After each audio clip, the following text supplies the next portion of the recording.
बोलो गुरुदेव भगवान की जय। प्यारे कृष्ण कन्हैया लाल की जय।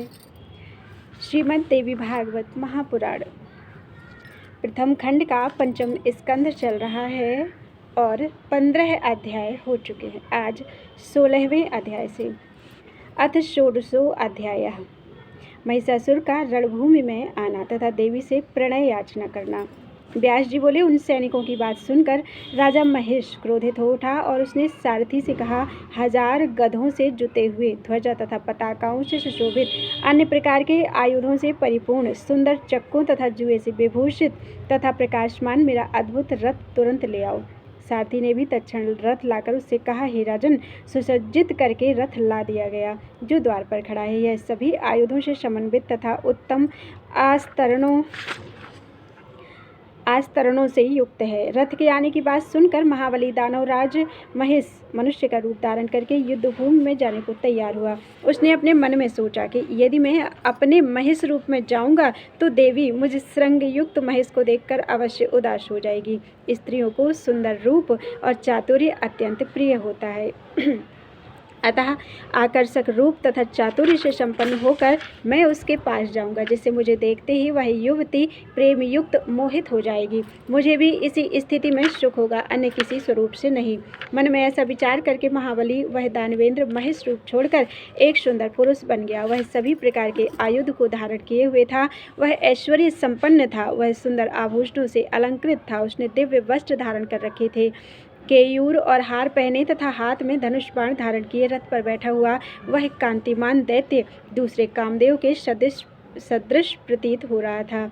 माननीय सुंदरियों का भी मन हर लेने वाला ऐसा सुंदर रूप बनाकर वह मदोन्मत्त दैत्य अपनी विशाल सेना के साथ देवी की ओर चला। अनेक वीरों से घिरे हुए उस दैत्यराज महिषासुर को आया हुआ देखकर देवी ने अपना शंख बजाया। लोगों को आश्चर्यचकित कर देने वाली उस शंख ध्वनि को सुनकर भगवती के पास आकर वह दैत्य हंसता हुआ उनसे कहने लगा, हे देवी, इस परिवर्तनशील जगत में रहने वाला व्यक्ति, वह स्त्री अथवा पुरुष चाहे कोई भी हो, सब प्रकार से सुख ही चाहता है। इस लोक में सुख मनुष्यों को संयोग में ही प्राप्त होता है, वियोग में सुख होता ही नहीं। संयोग भी अनेक प्रकार का होता है। मैं उन भेदों को बताता हूँ, सुनो। कहीं उत्तम प्रीति के कारण संयोग हो जाता है और कहीं स्वभावतः संयोग हो जाता है। इनमें सर्वप्रथम मैं प्रीति से उत्पन्न होने वाले संयोग के विषय में अपनी बुद्धि के अनुसार बता रहा हूँ। माता पिता का पुत्र के साथ होने वाला संयोग उत्तम कहा गया है। भाई का भाई के साथ संयोग किसी प्रयोजन से होता है, अतः वह मध्यम माना गया है। उत्तम सुख प्रदान करने के कारण पहले प्रकार के संयोग को उत्तम तथा उससे कम सुख प्रदान करने के कारण दूसरे प्रकार के संयोग को मध्यम कहा गया। विविध विचारों से युक्त चित्त वाले तथा प्रसंगवश एकत्रित नौका में बैठे हुए लोगों के मिलने को विद्वानों ने स्वाभाविक संयोग कहा है। बहुत कम समय के लिए सुख प्रदान करने के कारण विद्वानों के द्वारा इसे कनिष्ठ संयोग कहा गया है। अति उत्तम संयोग संसार में सदा सुखदायक होता है। हे कांते, समान अवस्था वाले स्त्री पुरुष का जो संयोग है वह अति उत्तम कहा गया है। अत्युत्तम सुख प्रदान करने के कारण ही उसे उस प्रकार का संयोग कहा गया है। चातुर्य, रूप, वेश, कुल, शील, गुण आदि में समानता रहने पर भी परस्पर सुख की अभिवृद्धि कही जाती है। यदि तुम मुझ वीर के साथ संयोग करोगी तो तुम्हें अति उत्तम सुख की प्राप्ति होगी, इसमें संदेह नहीं है।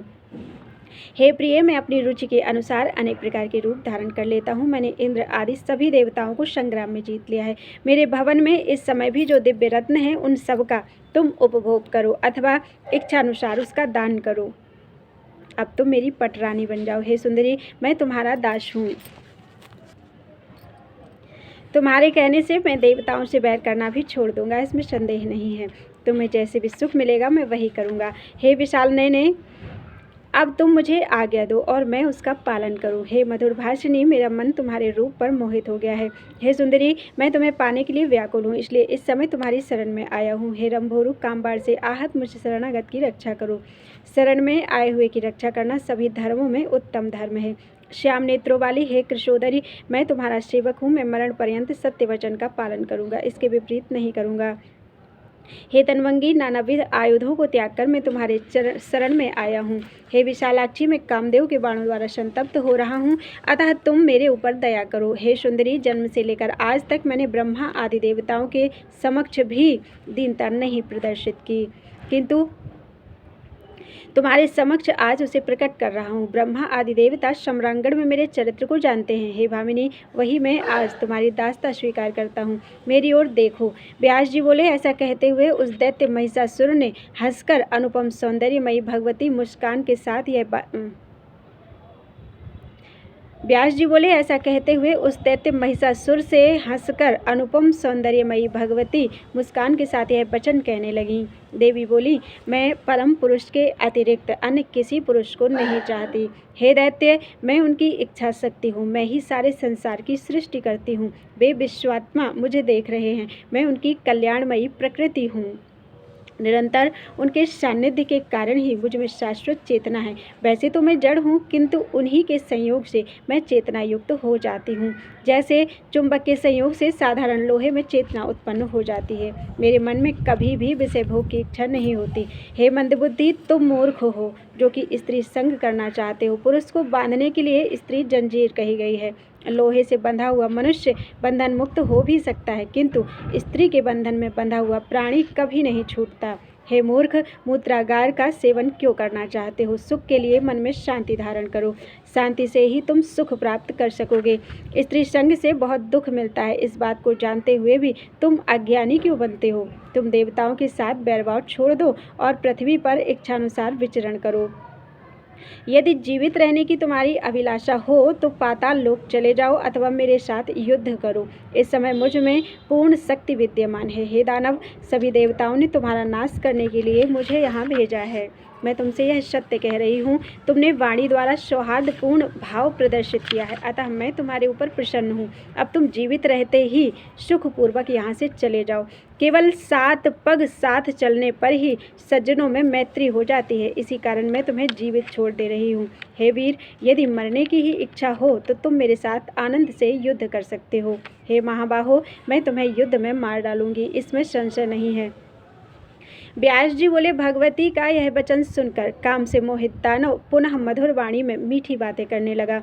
हे सुंदरी, हे सुमुखी, कोमल सुंदर अंगों वाली तथा पुरुषों को मोह लेने वाली तुझ युवती के ऊपर प्रहार करने में मुझे भय लगता है। हे कमल लोचने, विष्णु, शिव आदि बड़े बड़े देवताओं और सब लोकपालों पर विजय प्राप्त करके क्या अब तुम्हारे साथ मेरा युद्ध करना उचित होगा? हे सुंदर अंगों वाली, यदि तुम्हारी इच्छा हो तो मेरे साथ विवाह कर लो और मेरा सेवन करो, अन्यथा तुम जहाँ से आई हो उसी देश में इच्छानुसार चली जाओ। मैं तुम्हारे साथ मित्रता कर चुका हूँ, इसलिए तुम पर प्रहार नहीं करूँगा। यह मैंने तुम्हारे लिए हितकर तथा कल्याणकारी बात बताई है, इसलिए तुम सुखपूर्वक यहाँ से चली जाओ। सुंदर नेत्रों वाली तुझ रमणी का वध करने से मेरी कौन सी गरिमा बढ़ जाएगी? स्त्री हत्या, बाल हत्या और ब्रह्म हत्या का पाप बहुत ही जघन्य होता है। हे वरानने, वैसे तो मैं तुम्हें बलपूर्वक पकड़कर अपने घर निश्चित रूप से ले जा सकता हूँ, किंतु बल प्रयोग से मुझे सच्चा सुख नहीं मिलेगा, उसमें भोग सुख कैसे प्राप्त हो सकता है? अतएव हे शुकेशी, मैं बहुत विनीत भाव से तुमसे कह रहा हूँ कि जैसे पुरुष को अपनी प्रिया के मुख कमल के बिना सुख नहीं मिलता, उसी प्रकार स्त्रियों को भी पुरुष के बिना सुख नहीं मिलता। संयोग में सुख उत्पन्न होता है और वियोग में दुख। तुम सुंदर रूपवती और सभी आभूषणों से अलंकृत हो, यह सब होते हुए भी तुझमें चतुरता क्यों नहीं है, जिसे तुम मुझे स्वीकार नहीं कर रही हो? इस तरह भोगों को छोड़ देने का परामर्श तुम्हें किसने दिया? हे मधुर भाषिणी, ऐसा करके किसी शत्रु ने तुम्हें धोखा दिया है। हे कांते, अब तुम यह आग्रह छोड़ दो और अत्यंत सुंदर कार्य करने में तत्पर हो जाओ। विवाह संपन्न हो जाने पर तुम्हें और मुझे दोनों को सुख प्राप्त होगा। विष्णु लक्ष्मी जी के साथ, ब्रह्मा सावित्री के साथ, शंकर पार्वती जी के साथ तथा इंद्र शची के साथ रहकर ही सुशोभित होते हैं। पति के बिना कौन सी स्त्री चिरस्थायी सुख प्राप्त कर सकती है? हे सुंदरी, कौन सा ऐसा कारण है जिससे तुम मुझ जैसे उत्तम पुरुष को अपना पति नहीं बना रही हो? हे कांते, न जाने मंदबुद्धि कामदेव इस समय कहाँ चला गया, जो अपने अत्यंत कोमल तथा मादक पंचबाणों से तुम्हें आहत नहीं कर रहा है। हे सुंदरी, मुझे तो लगता है कि कामदेव भी तुम्हारे ऊपर दयालु हो गया है और तुम्हें अबला समझते हुए वह अपने बाण नहीं छोड़ रहा है। हे तिरछी चितवन वाली सुंदरी, संभव है उस कामदेव को भी मेरे साथ कुछ शत्रुता हो, इसीलिए वह तुम्हारे ऊपर बाण न चलाता हो। अथवा यह भी हो सकता है कि मेरे सुख का नाश करने वाले मेरे शत्रु देवताओं ने उस कामदेव को मना कर दिया हो, इसीलिए वह तुम्हारे ऊपर अपने बाणों से प्रहार नहीं कर रहा है। हे मृग शावक के समान नेत्रों वाली, मुझे त्याग कर तुम मंदोदरी की भांति पश्चाताप करोगी। हे तनवंगी, पति रूप में प्राप्त सुंदर तथा अनुकूल राजा का त्याग करके बाद में वह मंदोदरी जब कामार्थ तथा मोह से व्याकुल अंतःकरण वाली हो गई, तब उसने एक धूर्त को अपना पति बना लिया था। इति श्रीमद्देवी भागवते महापुराणे अष्टादशसहस्रयां संहितायां पंचम स्कंधे महिष द्वारा देवी प्रबोधनम नाम षोडशो अध्याय। बोलो वृंदावन बिहारी लाल की जय।